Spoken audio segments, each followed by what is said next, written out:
Hi there, welcome to SADESIGN channel. In this tutorial, I'm going to share with you how to adjust white and rose tone.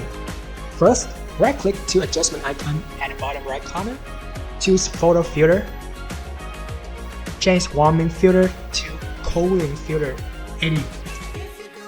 Add curve layer by right-click to adjustment icon and choose curve. Push it mid-tone range. Add another curve. Change blending mode from normal to soft light and push black point up until you see the photo balance.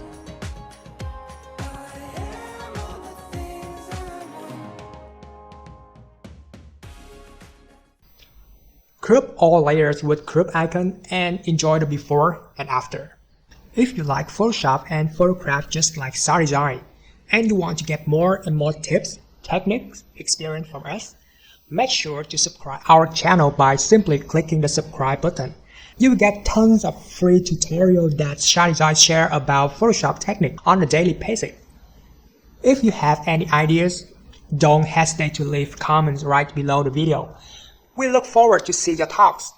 Thanks so much for following and supporting SADESIGN. See you guys in the following tutorials. Bye bye.